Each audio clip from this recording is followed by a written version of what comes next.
Guys क्या आप भी डरे हुए हैं कि आपकी स्लैब अभी अभी रिसेंटली 10 से 11 दिन हुई है डले हुए, आपकी जो छत है उसको डले हुए 10 से 11 दिन हुए, और आपका जो ठेकेदार है जिन्होंने सट्टी लगाया था वो बोल रहा है कि हमें सट्टी निकालना पड़ेगा क्योंकि हमें किसी दूसरे साइड पे ले जाना है।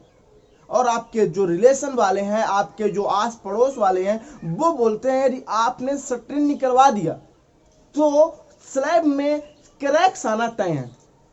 कोई बोलता है कि 15 दिन में सट्टी निकलवाना है, कोई बोलता है 21 दिन में निकलवाना है, कोई बोलता है कि 1 मंथ लगे रहने दो, और कोई बोलता है 10 दिन में निकाल देगा, कोई दिक्कत नहीं। आप कंफ्यूज हो टोटली। अब आपको क्या करना चाहिए?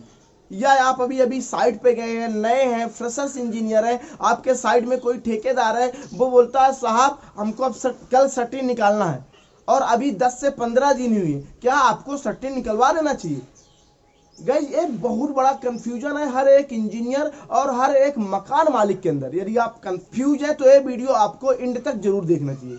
इस वीडियो में मैं आपको बताऊंगा यदि आप ओपीसी सीमेंट यूज कर रहे हैं, ऑर्डिनरी पोर्टलैंड सीमेंट, और यदि आप जहां पास स्लैब डलवा रहे हैं, जहां पास बीम और कॉलम डलवा रहे हैं, वहां पास का जो टेम्परेचर है वो 15 डिग्री सेंटीग्रेड मतलब 15 डिग्री सेंटीग्रेड के कम नहीं है, उस केस में मैं बता रहा हूं कितना रिमूवल टाइम होना चाहिए सटलिंग का, कितना स्ट्रिपिंग टाइम होना चाहिए, इसके बारे में डिटेल में बात करूंगा। तो गाइज मेरा नाम अभिलाष मिश्रा है और आज हम इसी के बारे में डिटेल में A to Z बात करने वाले हैं। हर एक स्ट्रक्चर मेंबर, चाहे वो कॉलम हो, चाहे वो बीम हो, चाहे वो स्लैब हो, कितने दिन में सटिंग को हटाना चाहिए, कितने दिन में प्रॉप्स को, कितने दिन में सॉकेट को हटाना चाहिए, ये जानना आपके लिए बहुत जरूरी है। क्योंकि आपने यहां पास गलती की तो आपका पूरा स्लैब में क्रैक्स आने वाला है और आपका जो पैसा है वो बर्बाद हो जाने वाला है।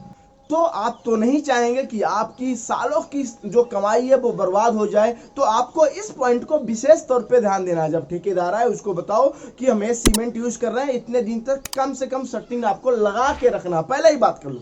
तो चलिए स्टार्ट करते हैं। हम इसको बात करेंगे IS कोड 456 के हिसाब से। यदि आप इंजीनियर हैं, आपको समझ में आया होगा कि हम IS कोड 456 की बात कर रहे हैं। यदि आप कोई एक घर के मालिक हैं, आप अपना घर बनवाना चाहते हैं तो कोई दिक्कत नहीं, मैं आपको बता देता हूं, ठीक है ना। तो जब आप IS कोड 456 में जाएंगे, इसके पेज नंबर 25 में जाएंगे, तब आपको एक क्लॉज मिलेगी। क्लॉज नंबर 11.3.1 में जाएंगे, जब इसके बारे में जो आपका फ्रेमवर्क है, इसकी स्ट्रिपिंग टाइम के बारे में, शटरिंग रिमूवल टाइम के बारे में डिटेल में दिया गया, अलग अलग मेंबर को लेके कि कॉलम के लिए क्या होना चाहिए, बीम के लिए क्या होना चाहिए, स्लैब के लिए क्या होना चाहिए, और इसकी स्पान को लेके कि जब इसकी स्पान हो 4 मीटर है तो कितना होना चाहिए, इसके बारे में डिटेल में बात करते हैं। पर हाँ, ये ओपीसी सीमेंट के लिए है, जो क्राइटेरिया है इसको आपको ध्यान देना है। यदि आप कोई दूसरी सीमेंट यूज कर रहे हैं तो जो उसका शटरिंग रिमूवल टाइम है जाहिर सी बात हो बढ़ जाएगा। तो चलिए बात करते हैं ओपीसी सीमेंट के केस में। सबसे पहले बात करने वाले हैं हम स्लैब के बारे में। जो आपका स्लैब है, स्लैब होता है जैसे आज आपने स्लैब डलवाया, अब स्लैब डलवाने के बाद आप 3 दिन के बाद, यदि आप ओपीसी सीमेंट यूज कर रहे हैं तो आप 3 दिन के बाद जो सॉपिट होती है, जो सट्टी लगी होती है, स्लैब है, स्लैब के नीचे सट्टी लगी होगी तो ये सट्टी निकलवा सकते हो, और आप उसमें प्रॉप्स, जो बल्लियां होती हैं उसको प्रॉप्स बोलते हैं। ये सट्टिंग है, इसको रोकने के लिए हम क्या लगाते हैं, प्रॉप्स लगाते हैं, बल्लियां। तो ये बल्लियां आपको तुरंत लगवानी पड़ेगी। तो 3 दिन के बाद आप जो सॉपिट है, जो आपकी सॉपिट है, या यूं कहें कि जो आप फ्रेम पर जो सट्टी लगा रहे हो हॉरिजॉन्टली, उसको निकाल सकते हैं, और आपको प्रॉप्स, आपको जो बल्लियां हैं डबल से लगानी पड़ेगी। तो ऐसा तो साइड में होता नहीं है कि एक बार बल्लियां निकालो एक बार प्रॉप्स निकालो, क्योंकि ठेकेदार को ज्यादा पैसा देना पड़ेगा, ज्यादा खर्च हो जाएगा। तो वो क्या करता है, एक बार ही वो बल्लियां और सट्टी दोनों निकाल लेता है। तो आपको कम से कम यदि आपकी स्लैब अभी डली है और आपका स्लैब का स्पान कितना है, 4.5 मीटर है, उस केस में आपको कम से कम 7 दिन के अंदर सट्टिंग को नहीं निकलवाना है।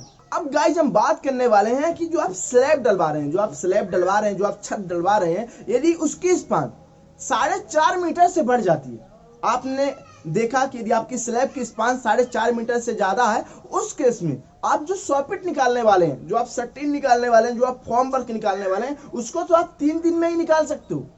पर जो उसमें बल्लियां लगी हुई हैं, उन बल्लियों को ध्यान रहे कि आपको कम से कम 14 दिन तो लगा के रखना ही है।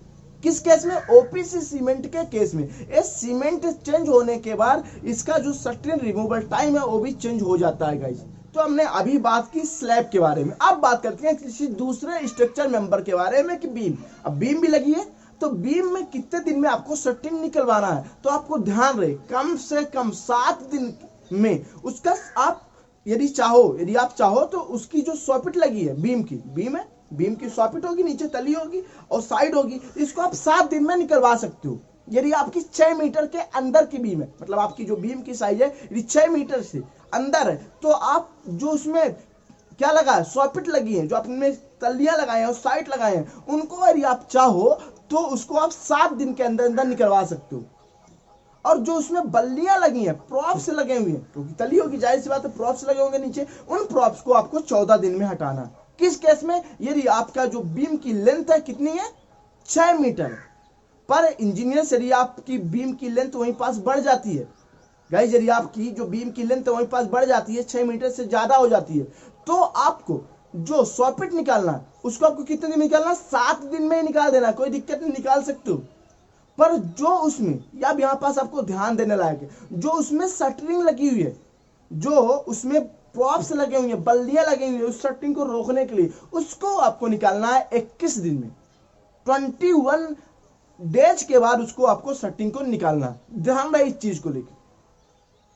तो अलग अलग साइड में कभी नहीं निकालता कि एक बार बल्लियां निकाल रहा है, एक बार प्रॉप्स निकाल रहा है और एक बार शटरिंग, ऐसा कभी नहीं होता। तो आपको ध्यान देना, कम से कम आपको इस केस में 21 डेज शटरिंग को रखना है अपने पास, चाहे ठेकेदार कितना बड़ा भी काम लिया हो, हमसे उससे मतलब नहीं है। अब बात आती है कि ठेकेदार शटरिंग निकालने क्यों लगता है टाइम पीरियड के पहले ही?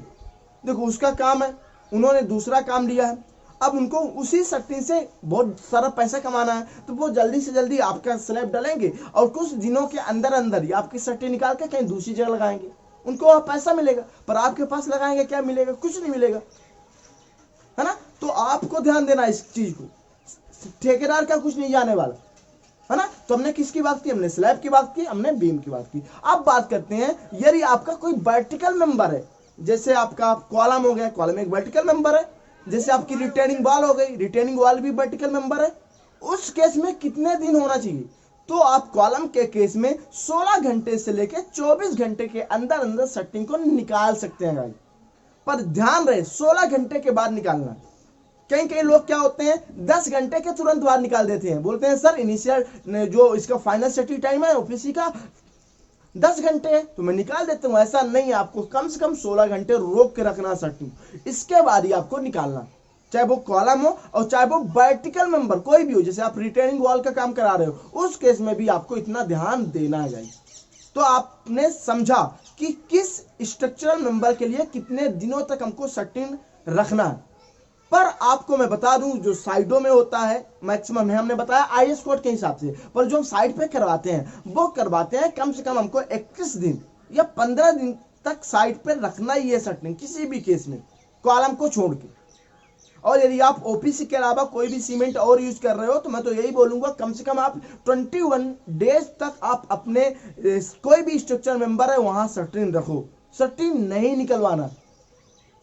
कम से कम जो आपके फ्रेमवर्क होता है उसका स्टिपिंग टाइम जो होता है वो 21 डेज तो होना ही चाहिए। तो गाइज आई होप आपको डिटेल में समझ में आया होगा हर एक स्ट्रक्चरल मेंबर के बारे में कि हमें कितने दिन में शटरिंग को निकालना चाहिए, या यूं कहें शटरिंग का स्टिपिंग टाइम क्या होता है। गाइज आपको मैं एक गुड न्यूज और दे दूं कि जो सिविल गुरुजी की जितनी भी ऑफलाइन ट्रेनिंग थी वो स्टार्ट हो चुकी है, इसके कई ब्रांचेज स्टार्ट हो चुके हैं। आप चाहो तो रजिस्ट्रेशन करा सकते हो, इसके लिए आप हमारे काउंसलर टीम को कॉल कर सकते हो। हमारे काउंसलर टीम का नंबर है 9111001234, इसमें कॉल करें और आप अपना रजिस्ट्रेशन कराएं।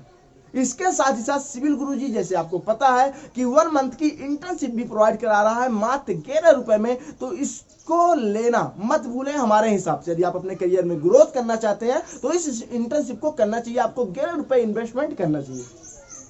तो गाइस यदि हमारी ये वीडियो अच्छी लगी हो, कुछ वैल्यूएबल वीडियो हो, तो इसको आप लाइक करना, हमारे चैनल को सब्सक्राइब करना, ज्यादा से ज्यादा लोगों तक शेयर करना ताकि उनको भी एक वैल्यूएबल नॉलेज मिल पाए। तो गाइस चलिए चलते हैं, मिलते हैं इसी जोश और जुनून के साथ एक नई वीडियो में। जब तक के लिए जय हिंद जय भारत गाइस।